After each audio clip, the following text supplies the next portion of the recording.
Before we get into the video, make sure you like, comment, and subscribe. Pelicans win 127-110 over the Portland Trail Blazers. Before we get into the show, podcast is sponsored by the Birdsall Law Firm, the official injury lawyers of Boot Krewe Media, located at 918 Portage Street by the Superdome. Give them a call at 504-523-5413 if you or someone you know has been involved in an accident. Birdsall Law Firm, the official injury lawyers of Boot Krewe Media, joined with Chris and Chaz. Trey Murphy was unbelievable tonight. Chris, we're going to let you have the floor first. We've been talking about it all year long. Trey Murphy, go hunt your shot. Go hunt your shot. Shoot as much as possible. Tonight, it was his first complete game, career high, 41 points. What did you see from him from the jump? I think he realized the kind of opponent that he was dealing with, the style of defense that he was going to end up facing, and he took it as an opportunity to really find a rhythm. Like the contests that the Trailblazers were putting out were either late. I mean, we know that they're a bad defensive team, and whether it was scheduled or it's legitimate.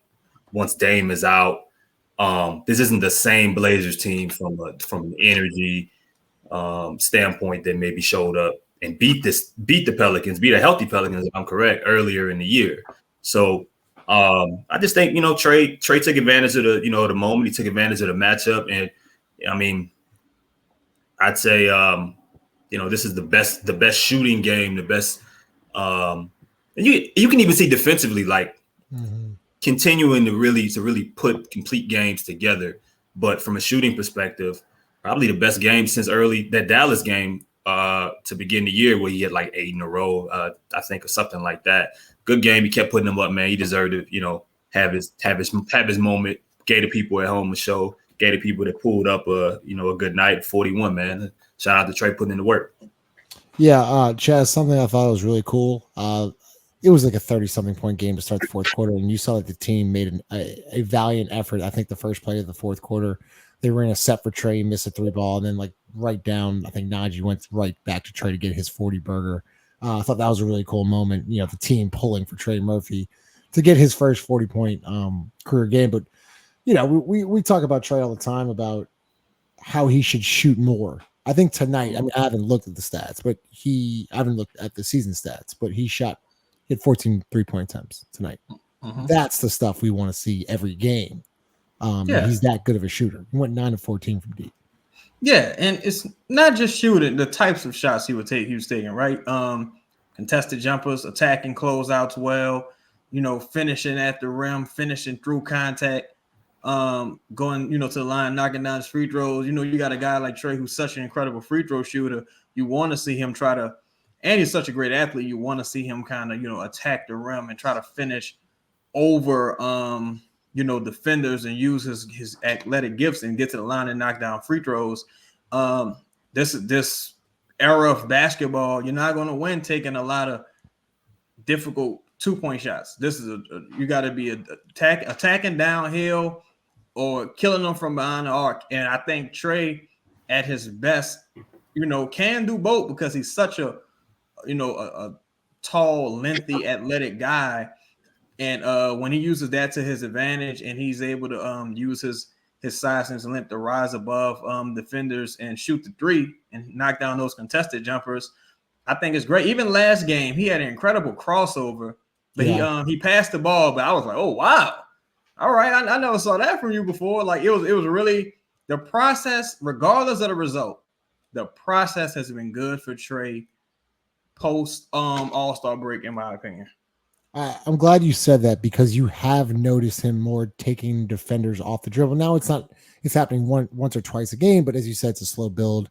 You're starting to see more of that. Chris, another guy, he's just, I mean, I love him. He's just been incredible the last 16 games, Herb Jones. You could tell from tonight, like right off the bat, he wasn't like Anthony Simons, like nothing was coming easy for him tonight. He was all over him from the jump. I think maybe the first or second play of the game, he had laid out at half court and like he set the tone tonight. In my opinion, I thought Herb Jones set the tone tonight. Like, you're not coming to punk us. Don't care if we're shorthanded. Don't care if we're superstars. We're coming here to kick your ass. And, I thought he set the tone tonight. Yeah, I mean, similar to Trey, man. You know, the Pelicans have a really good opportunity to win games, and they do well when Herb Jones plays well, when Herb Jones plays with intent and confidence. And I think, that's the biggest I think difference for him right now is that, I mean, look, there was a lot of reasons for the coaching staff to lose faith in him being the one to be out of the starting lineup when they started to make changes and so on and so forth. And they kept going with him, man. So I think between that, the mentality I think is different. He had back-to-back games where he gets 8, 9 rebounds. But when he catches the ball in the corner now, the shot that like he's not thinking. There's not side gathers or or dribbles. He's just shooting the ball. He's trusting the work that he's putting in. And I think what you can see is that he's a step ahead, it looks like, of a lot of the different opposing individuals that that he's playing, especially defensively. Herb is playing with the confidence of feeling like he's one of the better players on the floor. And that's like, this team needs that, especially when you got dudes that's off the floor so often. And tonight was another example of that, right or wrong, similar to what Chad said about Trey. Like, the process is there and the results are getting better and better at the right time in the year for him, and for the team, as we figure out how this, I'm about to curse, when we figure out how they're going to finish. Cut yourself. Chaz, another guy, we got to talk about CJ McCollum tonight, battling through injury. He has not been feeling 100%. And, I think he struggled, and we've been pretty hard on him. But I thought CJ was the veteran that this team's needed for a while. We had talked about earlier in the week, in the last 2 weeks, he's dealing with a thumb injury. So why are you shooting so much? Tonight, 11 assists. He was facilitating. He was hitting the open man. Didn't really think he forced shots. And then when he had his shooting attempts, like his shot attempts, I thought tonight were really good. Yeah. And that's the type of player we want to see CJ be, especially, if you're gonna be without Brandon Ingram, who's going through an ankle injury. CJ battling through the thumb injury tonight. What'd you like from him? Man, the fact that he laced him up initially, like, because him, even Jeremy Grant had a rough cut to the eye, shot free throws with one eye open, made them both too. It's incredible. Came back into the game. I thought he was concussed, but came back into the game. But CJ, to his credit, also, it wasn't just that he made shots tonight. It was when he made the shots. It was always a big answer. Like, they might hit a three. Here comes CJ knocking down a three, knocking down multiple threes. Got to the line, did what he had to do. This true professional tonight. And he had a rough game last night, but for him to come and play a back-to-back when he has the cachet and has the status the way he doesn't need to necessarily do that. Yes, this team needs every win they can get. But you got guys who haven't achieved nearly as much as CJ on this team who don't even play back-to-backs. So that's a true testament. They're younger. They haven't achieved anything in the basketball world, compared to CJ. And they're not playing back-to-back. So for him to come out and play a back-to-back with injury and have the performance he's had tonight, nothing but respect to CJ. Nothing but respect. I tip my hat to that guy for his performance tonight. CJ McCollum. Another guy we should, because Chris, you talked about it too, Larry Nance. You could tell he's not 100% either, but you could see multiple times that he was bending over trying to catch his breath. He just, he wanted. I feel like he wanted to be out there with his guys. He knew that this was an important win tonight. We need to have this win facing the Lakers here on Tuesday. Chris, is Tuesday a must win? I know I keep asking this, but Tuesday, I think, in my opinion, is the biggest game of the season, because if you do beat LA, I think you get the tiebreaker. Is that correct? I heard Graf say it. I heard Graf say on the radio. I was like, "Are we sure?" Because it's 2-1 Lakers right now, right? So then, it would be 2-2. So then, what does it go to? What does that tiebreaker go to? I think it depends on how many people are tied. Like, because you got conference records that come into play. You know what I'm saying? Stuff like that. Then it goes from conference to division. But yeah, I mean, I'll say this. I think it's a must win for the people that are invested in this team. the West is so terrible right now, and there's teams that don't want to make the playoffs that are just here.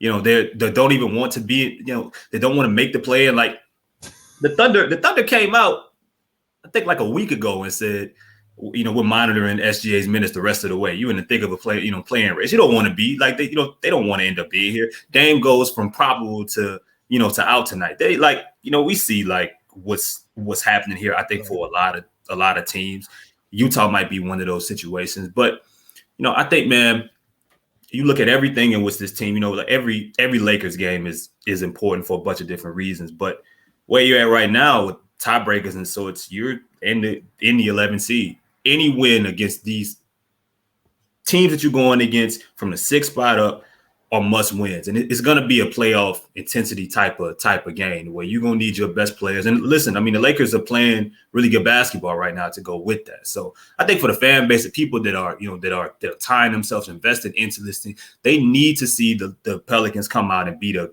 good playing basketball team right now, especially that team. Because then the schedule lightens up for a little bit, right? You get Houston back to back, then you get San Antonio, I believe, like Charlotte, Lakers. Yeah, Charlotte. You get a chance. You possibly could be looking at somewhat of a winning streak, but I think that game against the Lakers on Tuesday will be a start for that. Yeah, Chaz. I'm looking at the standings now. To Chris's point, your game back of the 7th seed, 2 games back of the 6th seed. The West is so bad, bro. It's really bad. And it looks like Kyrie, he's got a foot injury with Dallas, the Luke injury. Does this team need, in order to make the playoffs, Chaz, do you think this team could be a 9 or 10 seed and make it in the playoffs, or do they have to be a 7 or 8 seed? I think it's possible. What I'm saying though is like I know last year we caught that like lucky break with Paul George. I don't know if we win against Clippers, but what I'm saying though is if you get to that 8 seed, you automatically have 2 games, right? You have to win one, and you automatically get a home game. Now, what I'm asking is, if they get that 9 or 10 seed, do you think this team could win one? Maybe if they're the 10 seed, I don't see them getting the playoffs. They're going to win 2 road games. I think anything could happen, but for the sake of total transparency, 9 or 10 seed, you already failed. You already failed anyway. You have that as a failing. Yeah, you already failed anyway. You got look, you got your second best player, some arguably best player in Brandon, who's effectively shutting himself down whenever he just feels like it. You know what I'm saying? Just shutting him like I'm straight. I don't feel like playing tonight. Effectively shutting himself down. He doesn't have no sense of urgency. No matter. Truthfully, look, Jazz really tough schedule. OKC really tough schedule coming up. Couple guys got some really tough schedules coming up, right? I think it's you and the Lakers, right? Personally, I'm not going to put the pressure on this team that they're not putting on themselves, especially Brandon, to win that Lakers game. I just say go 6-2 over your next 8. I don't care who the second loss comes to. Just find a like over these 8 games, you already got 1 loss with the Kings, without Fox, because Brandon didn't want to play. And you mean they've already lost. With the they've Charlotte, already lost twice. They've already lost twice. They've lost the Kings. They lost the Thunder. Oh well, gotta win your next 6. So, I'm sorry, no, you gotta win your next what? 4? I don't know if you forgot about Saturday. Yeah, I forgot about OKC already. You gotta win your next 4. So, but to your point, and Chris, this is why I pitched this to you, because if you do beat the Lakers, you're most likely going to win your next 3 games. I mean, it's Houston and San Antonio, but I know. I know you got to play the game. I know you. San Antonio's playing well. I know, I say they just beat Denver. Yeah, they're playing well. So who knows what happens there? Let's get to the elephant in the room for the next 10 minutes because we got to talk about this. Presented by Company Burger, located 4600 Freret Street. We got to talk about Brandon Ingram. I don't like talking necessarily about injuries and pain tolerance, and that's just something that we don't really know about. I don't know how messed up his ankle is or whatever it may be. Coach Green came out today in his presser and said that he was still dealing with a little bit of soreness. Christian Clark tweeted it out. It got quote tweeted like no other. Chris, are you, I guess, you see CJ battling through injury. You see Larry Nance battling through injury. Who knows? I'm sure Herb Jones is nicked up. I'm sure Trey's nicked up. I'm sure you see Jose battle through injury. At what point in this, Brandon only wants to play when he's 100%. And I just don't think that's attainable. You're the leader. I don't think be the leader. You got to play hurt, man. I don't want to tell you that. I'm not trying to sugarcoat it, but CJ McCollum, like I talked about this, Chaz, Chris. Yeah. CJ McCollum, I guarantee you that he will have off-season surgery. Oh, absolutely. Absolutely. There's definitely a torn ligament there or something, or something seriously that he's battling through. And look, man, that's the name of the game. And I'm with you. Like, I don't know people's pain tolerance. I don't know, the ins and outs of what, I know people go through a lot to, suit up and play these games, right? Everybody's hurt at this time of the year. But again, everybody's hurt at this time of the year.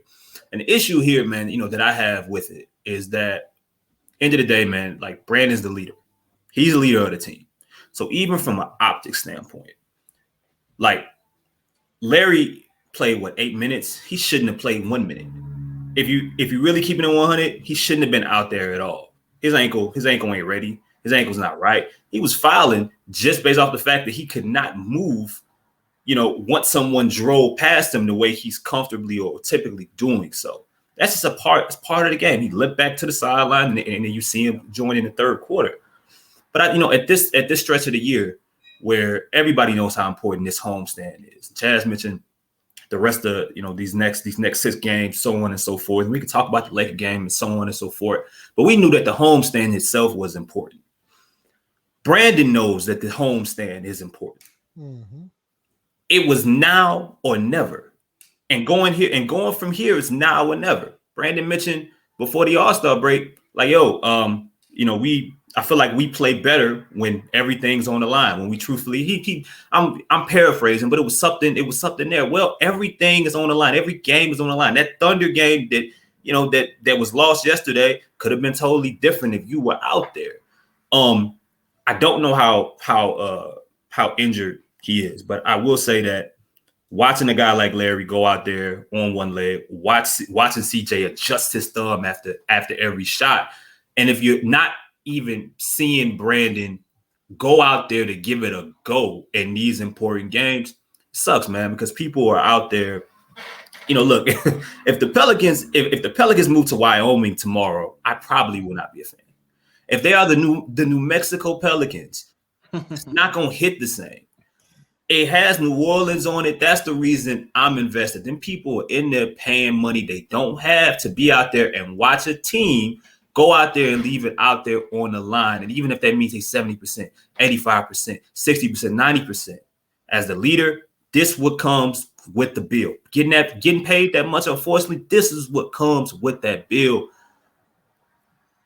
Is what it is.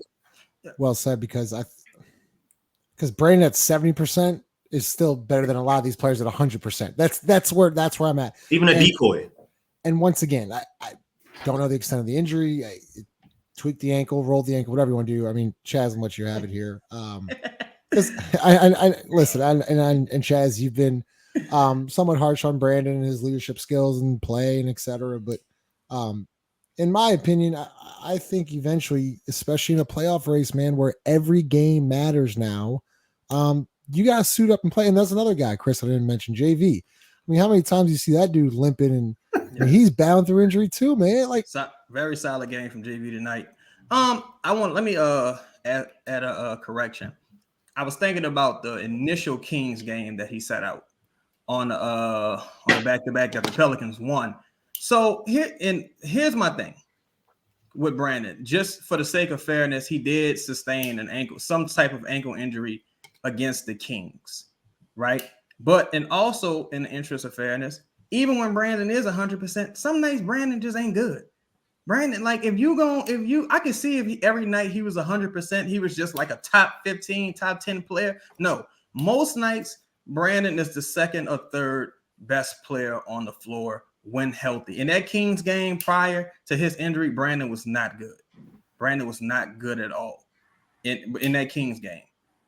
Brandon in the Dallas game, he goes down with the ankle injury, tries to jog it off, it doesn't work. Luka, he has his injury. He manages to finish the half. CJ, who's been, laboring this for months now, it seems like, right? It's finishing whole games, grabbing his hand after shots. And he's managing to play. Brandon comes out, he hits the showers, comes out street clothes. He biting people on the sideline and shit. He's jovial. He's full of good, fun-loving energy, right? He's not distraught that his team is getting, and beaten or nothing. Like he don't care. Like, you know what I'm saying? He don't care. And in the interest of fairness, right? You can never know what's going on with someone's body. But if Jen Hell is saying, yo, nothing's wrong with him. Structurally, it's fine, and even if you words mean things, if someone, he's just a little sore. Who's not a little sore in March?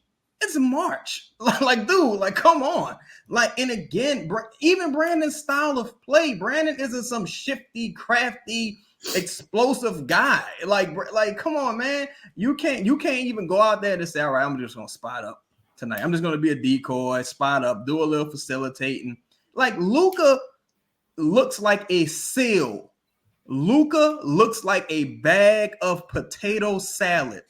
Luka is one of the worst athletes I've ever seen. Everything Luka does is difficult.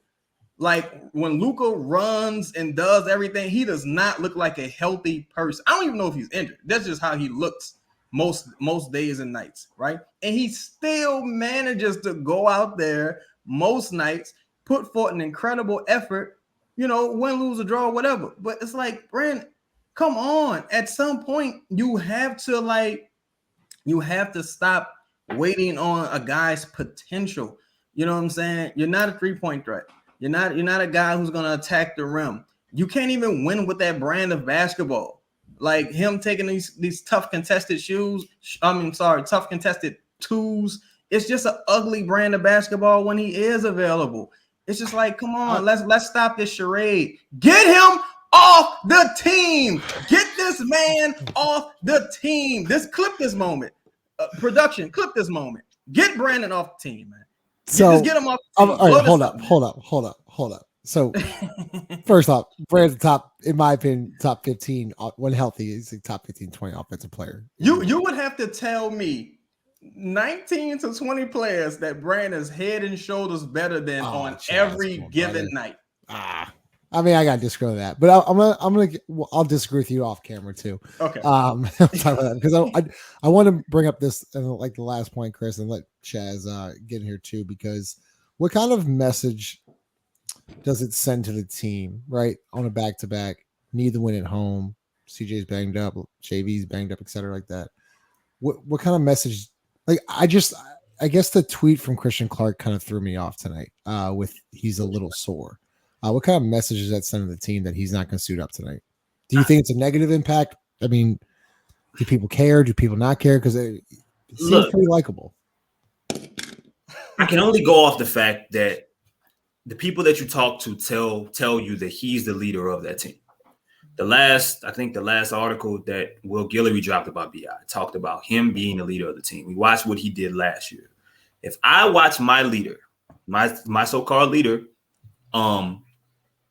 if I'm watching him sit out with quote unquote soreness, and I'm watching the 7th, 8th guy off the bench come back and play earlier than scheduled,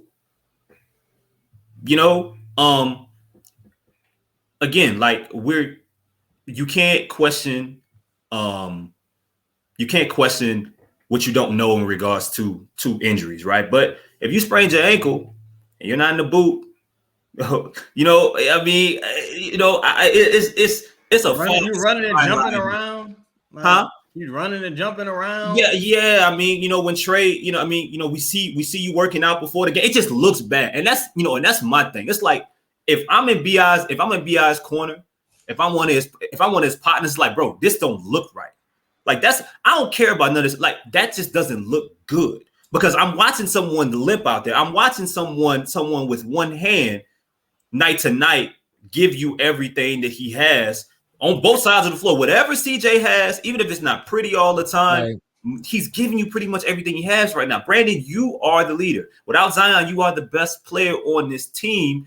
And when you hear soreness, it's a feel like don't even mark him as questionable. That's the thing. It's bad optics everywhere. Don't even mark him as questionable. Just say he's doubtful or say he's out. Don't do that. And if you BI, bro, even if it's 5 minutes, if you know you're not going to play, you got to go out there and show them young dudes on the bench that you're going to have to depend on. These dudes is learning from you. These dudes are trying to get paid based off of what you are showing on the floor and off the floor. Hey, I'm giving y'all everything I got right now because I have to. You know, it's like to agree with Chris as far as optics. Imagine this, Justin, if I call you tomorrow and I say, Justin, I'm flat broke. I really need to borrow some money. They about to cut my lights off. Susan waterboard outside with a pair of pliers right now. It's over for me, right? I need your help. And you say, all right, Chad, you cash out me some money. And then you check my Instagram. I'm in the club. I got big bottles. I got money in my hand. You're going to be like, that mother such and such. You're going to be like, this is crazy, right? That's what's happening here. That's what's happening.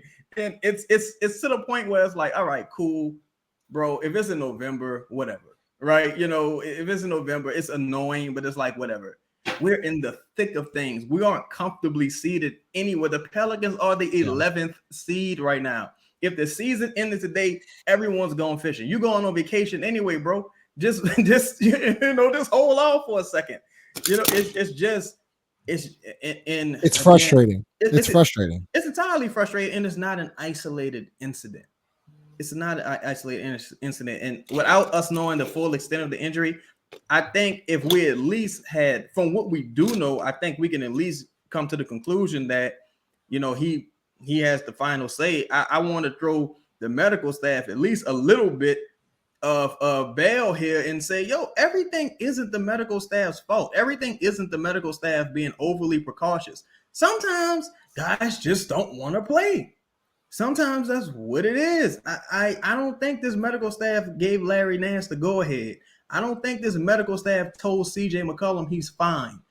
I'm sure they're like, you know, these are the risks if you do play. So, like, at the end of the day, again, it goes back to accountability and do you want to win or not? And if you don't, that's cool. You know what I'm saying? You know, that's what's up. You just trade him this offseason and let's put this charade to bed. Let's get it over with. Do you think he plays Tuesday, Chris?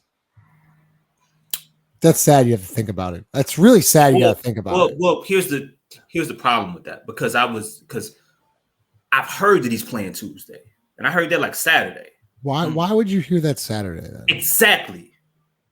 How does that even get out to where before the first game is played? This was Saturday morning. Before the first game is played, people talking about he going to Tuesday. He just so happened to not miss. It's a bad look. And everybody, organization, that everybody has to do a better job with this, bro. Because we got to call it. People are not stupid. And you're in a business where you can't be 100% transparent. I understand that. You are in a business where you cannot be 100% transparent and tell the truth about every single inkling and thing that's going on. I get that 100%. But at some point, people feel like their intelligence is being insulted, right? You know, it sucks, man, because we talked about it earlier. It's like, bro, the fan base was finally in a really good place after like coming into the season. Now, bro, you in a situation where when the season ends or the trajectory in which it's ending, you're no better than you were last year. In fact, you're worse. You're in a worse spot. The trajectory that this is going, you're in a worse spot from a fan base and where the excitement, the surety of people knowing what they are investing into than ever. You never want to be in that spot. And I mean, listen, us even having these conversations about the best parts of this team sucks. Chaz, because Chris, y'all both make great points, and Chris makes a great point. Can you elaborate a little bit more about the optics, right? I mean, I couldn't tell you. I've never seen a fan base. They say that Brandingham's questionable. I must have seen 50 people on Twitter be like, well, we know what this means. Right. I mean, like, as to Chris's point, we're not stupid. So why are you setting yourself up for failure? Why are you setting yourself up? Just say doubtful. Just say out. You know, I mean, with questionable, you're just stringing us along. There's no like kinetic chain amongst the entire organization from ownership on down, right? Because you never really know. Jen, one of the best in the business, but you never really know what Jen's going to say, and then you never really know what AD and Joel's going to say. And you kind of know what Griff's going to say when he is made available. Trajan is just like, I don't know, man. Trajan is like it's like an offensive lineman. You only recognize the offensive lineman when he's bad. And I recognize Trajan a lot in this organization. You know what I'm saying? What does that have to do with the injury report? No, I'm telling you because it's kinetic. It's coming from the top down. Ownership doesn't have any accountability about what's getting out there, how things are communicated. Griff doesn't have any accountability about what's out there. The GM, I don't even know what Trajan really does. I don't know what Swin does. I literally don't know what Swin does. The coaching staff, things of that nature. Willie Green. I mean, we like, what does Brandon have? Is it a toe sprain or what is it? He was like, it's a bruise. But you said it was a sprain. Well, it's a sprain and a bruise. Like, so we don't know anything. All right, he's concussed. All right, he don't have a concussion. He's not in protocols. Okay, he is in protocols now. Like, we don't know. Like, what are you talking about? The monkey's his uncle? What are you talking about? There's a clear fracture in communication with this organization across the board. And I guarantee you would have a Frank Vogel moment if you ask Willie Green something. He'll be like, hey, Brandon said that. He'll be like, ain't nobody told me nothing. Ain't nobody told me blank. It's organizational. Like, there's no cohesion. There's no chemistry from the top down. It seems like no one really has a clear plan, a clear directive. That's why this team plays differently every single night. Because like you never know what team is going to show up every single night. And you can say that about every aspect of this team. You never know what the Pals Twitter going to tweet. You never know what Griffin going to come out and say. It's everything. Like, it's everything about this whole like organization is contradicting one another. Like, it's all they do is contradict one another.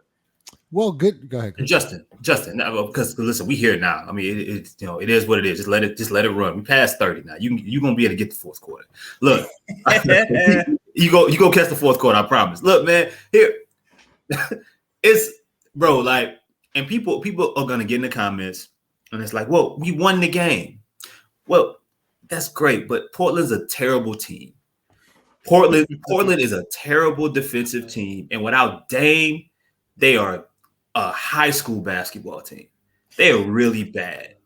You took care of business, and I'm happy that they won the game. But I'm not just looking at day to day, bro. We're talking about the rest of this season. I'm thinking about year from now, 2 years from now. I'm not just thinking about this particular moment, right? That's fine.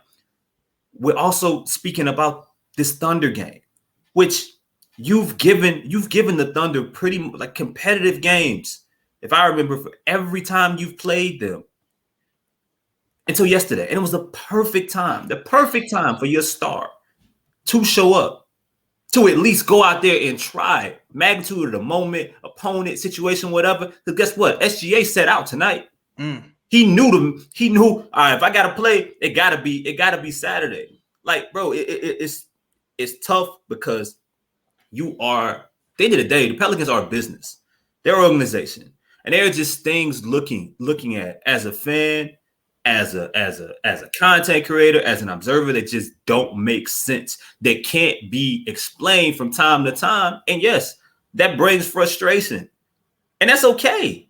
That brings frustration. It's a business in which I can't bring you simple math equations consistently. You know what I mean? And I can't continue coming out and trying to explain or try to give bail or explanation on things, and which the organization don't seem like from time to time they're 100% sure on. It gotta be connected. Chad, it gotta be a connection from top to bottom. Brandon Ingram being put out as questionable when you telling me he has an ankle sprain, right? Even I know that doesn't make sense. Hey, was it always a sprain? Huh? It's always been labeled as an ankle sprain. Yeah, bro. To piggyback on Chris's point, right? Think about this. that evening, the evening of the game, brother. Brandon's not out. No, Brandon's out. Well, he's not out. He's warming up. He's gonna try to play back. Then Jen come back 5 minutes later. All right, he out for good now. It's like, what are we doing here? What are we doing? The next time I saw Brandon, he was biting Jose on the shoulder. It's just like, why is it so much? Why is it like one big board game here? To what it's just insane. You know when it started? I was talking about this with Lito tonight. He took that time off. I mean, he was hurt. I forgot the exact injury, but right before last season, he took up all those games before the playing game, right? Yeah, that was a hamstring. It was an actual ankle sprain. Oh no, it was an ankle. That was after. Was that a hamstring, right? No, it was an ankle sprain before and then a hamstring. Yeah, right. He sprained his ankle in New York. Then he had that hamstring, and then he had like a hip thing. I don't even know. And that's the point. And let's just say this. Well, wait, hold up. You don't know what? Back to the point. Why don't we know the extent of injuries? Like we all knew something was wrong with Zion until they then finally came out 2 or 3 days later. Everyone's like, "Where the hell's Zion? What's going on with Zion? We haven't seen Zion." And then everyone's like, "Oh, he had a setback," and everyone's like, "Shocker, right?" But the thing is, we do actually. It's stuff we can't say or stuff we won't say, but that shit stuff we do know. We're not guessing our way through this. Some people are frustrated because they know actual things. And that's the issue here. And that's what makes it seem like more of a systemic issue versus one player. This isn't all Brandon's fault. No. Brandon is just him being one of the better players. It's just more blatant. And you would hope there would, and him being the leader on the team, you would hope there's more accountability from him. But this is a team organization issue from the ownership to the cafeteria. I'm talking about literally to the cafeteria. This is across the board. And that's insane to me at this juncture. Justin, everything was gettable. That also leads to the frustration. When you think about everything with this season, when you think about the excitement coming in, when you think about where you were last year and just some of the moments that's going to go down in Pelicans history of just fun for a team that only won 35, 36 games. It was fun as hell. It just was towards the end. It was fun as hell. It was just crazy. Yeah. If I had to explain to my grandchild, hey, the best time I had as a Pelicans fan was a year where we won 36 games, I would sound like an idiot. But yo, that's the facts, right? But okay, you look at that. You look at, all right, they were number one in the West, but forget that. Let's look at right now. Even today, so much is still gettable and so much is still undecided, bro.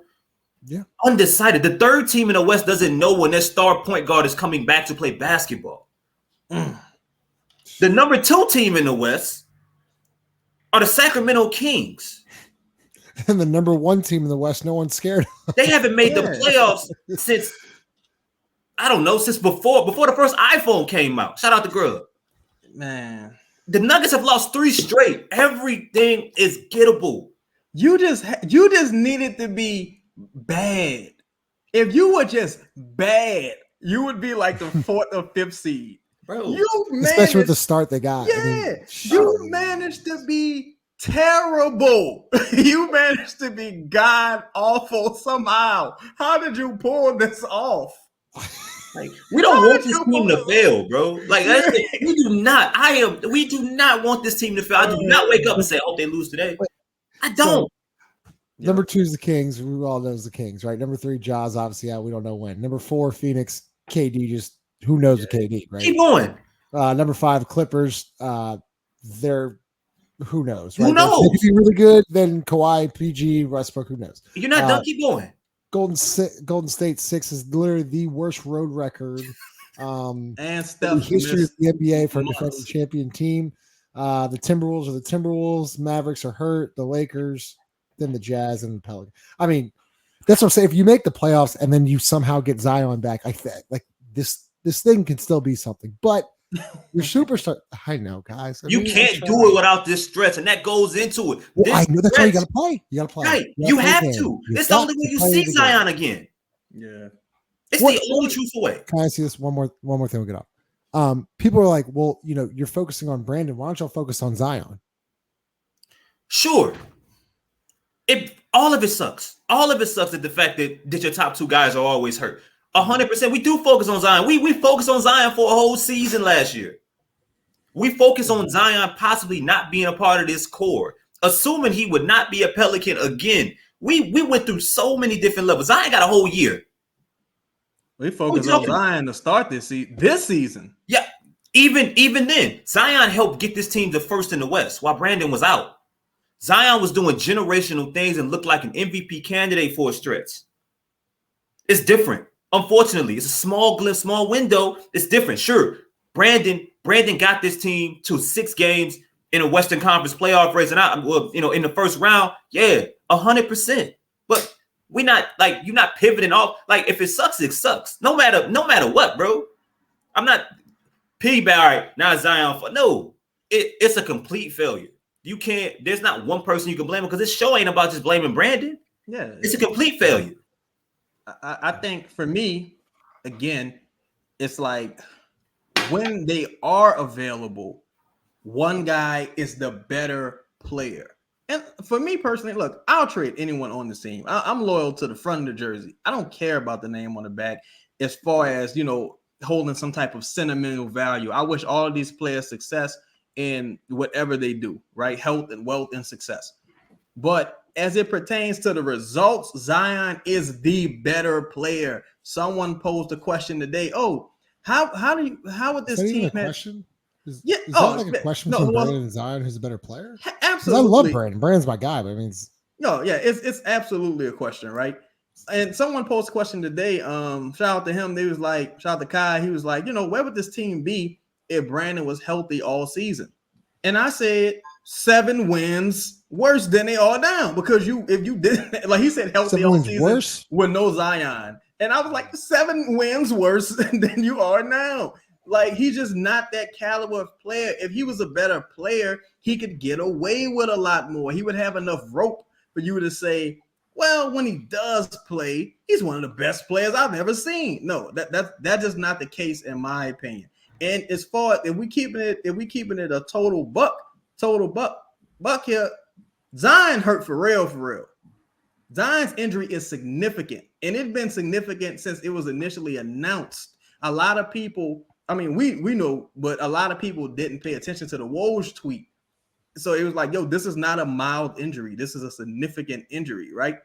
So, and before that, he was playing MVP caliber basketball. When Brandon got hurt, he wasn't. And since he's been back, he hasn't. And it just is what it is, man. It ain't personal. It's business. Presented by DraftKings Sportsbook, the official sports betting partner of Boot Krewe Media. Ready for the underdogs, the upsets, and the unbelievable action from DraftKings Sportsbook. The biggest tournament in college basketball is here right now. New customers can bet just $5 on college hoops and get $200 in bonus bets instantly. Download the DraftKings Sportsbook app now and use code BOOT as you see in that bottom right screen. New customers can bet $5 and get $200 in bonus bets instantly. Win or lose, only at DraftKings Sportsbook with code BOOT. Chaz, Chris. Pelicans win, get the Lakers Tuesday. We'll be live after the game at the Rusty Nail. Hopefully Brandon's back. It's so and it like, comment, subscribe. And hold up, before we get off this, I know the last second half was pretty negative, but congratulations, Trey Murphy, man. That was an incredible congratulations, Trey Murphy, incredible game. Herb Jones, incredible game. Yeah, career high 41, 9 threes. He was fantastic tonight. So congrats, Trey Murphy. We will see y'all Tuesday. Peace.